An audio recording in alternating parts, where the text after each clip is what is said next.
donde la tensión se esconde. La primera vez que sintió el hormigueo fue un martes a las 4:17 de la tarde. Estaba revisando un informe en su computadora, cuando un tirón súbito la obligó a soltar el mouse. Se llevó la mano al cuello, pero el dolor no cedía. Era como si alguien le apretara desde dentro con una tenaza invisible. No era nuevo, pero esa vez, se quedó más tiempo. Verónica tenía 43 años, 2 hijos adolescentes y una empresa que apenas sobrevivía después de la pandemia. Había postergado todo, el dentista, las caminatas, incluso las noches de sueño completas. Lo importante era resistir, aguantar, sacar adelante a su familia. Pero su cuerpo empezaba a cobrar la cuenta. Y lo hacía sin avisar. Al día siguiente, no pudo girar el cuello para revisar el retrovisor al salir del estacionamiento. Apretó los dientes. Tomó un analgésico. Siguió como si nada. El dolor se volvió parte de su rutina, lo disimulaba con maquillaje, lo ignoraba con café. Lo que no podía ignorar era el miedo creciente de que su cuerpo la estuviera traicionando. ¿Y si esto era para siempre? El dolor no solo estaba en el cuello. Estaba en su silencio. En los mensajes no respondidos. En los sí puedo forzados cuando por dentro gritaba ya no quiero más. Las madrugadas se convirtieron en batallas, entre su mente que pedía descanso, y su espalda que no encontraba postura. Un sábado cualquiera, en medio de una clase virtual de su hijo menor, algo se rompió. No en la computadora. En ella. Se quedó mirando la pantalla vacía, sin poder mover los hombros. No era el dolor físico lo que le dolía, era la certeza de que se había olvidado de sí misma por demasiado tiempo. Verónica terminó ese día llorando en el baño. No de tristeza, sino de agotamiento. En su reflejo, no veía a una mujer fuerte, veía a una mujer rota que necesitaba permiso para detenerse. Fue su hija quien, sin saberlo, la empujó al cambio. Mamá, ¿tú también te cuidas? Esa pregunta fue como una aguja directa a su corazón. No sabía qué responder.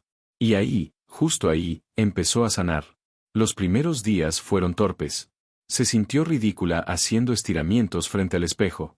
No podía tocar su pecho con la barbilla sin temblar. El movimiento del brazo cruzado sobre su pecho le recordaba todas las veces que se abrazó sola, en silencio. Pero poco a poco, su cuerpo comenzó a hablarle. No con palabras, sino con pausas. Cada estiramiento era una tregua. Una conversación con partes olvidadas de sí misma. Cuando inclinaba la cabeza hacia el hombro y aplicaba ligera presión, no solo estiraba el trapecio. Estaba soltando también el peso de años sin descanso. El estiramiento hacia adelante se volvió su favorito. Bajaba la cabeza, mentón al pecho, y sentía como algo se liberaba desde la nuca hasta la base del alma. A veces lloraba sin saber por qué. O quizás sí lo sabía. La rutina frente a la pared, con el estiramiento de pectorales, le hizo notar lo encorvada que vivía. Cerrada. Protegida. Como si su pecho no pudiera permitirse estar abierto, por miedo a recibir más de lo que podía sostener. En la postura de gato vaca redescubrió algo que había olvidado por completo, la respiración. El flujo de inhalar mientras arqueaba la espalda, y exhalar al redondearla, no solo movía su columna, también limpiaba su ansiedad. El aire volvía a entrar en su vida con permiso. Comenzó a regalarse 10 minutos al día. A veces 5. Pero eran suyos. Innegociables. En esos minutos, no era madre, ni jefa, ni pareja. Era solo Verónica. Y eso era suficiente. Hubo recaídas. Días donde el cuello parecía de cemento y los hombros un campo de batalla. Pero ya no corría por pastillas. Corría hacia su mat. Se ponía en 4 puntos y le daba espacio al cuerpo para hablar. Notó que su postura mejoró. Que podía dormir sin buscar 10 almohadas. Que ya no se le adormecía el brazo al escribir. Pero lo más importante, notó que su manera de estar en el mundo era distinta. Más presente. Más entera. Una tarde, su hija la abrazó y le dijo, «Te ves más feliz, mamá». Y lo era. No porque el dolor se hubiera ido del todo, sino porque ahora sabía cómo acompañarlo. Porque había aprendido a escuchar lo que su cuerpo gritaba antes de que se rompiera. Ya no necesitaba correr para sentirse útil. Ni tensarse para sentirse fuerte. Su fuerza estaba en la calma. En el estiramiento suave.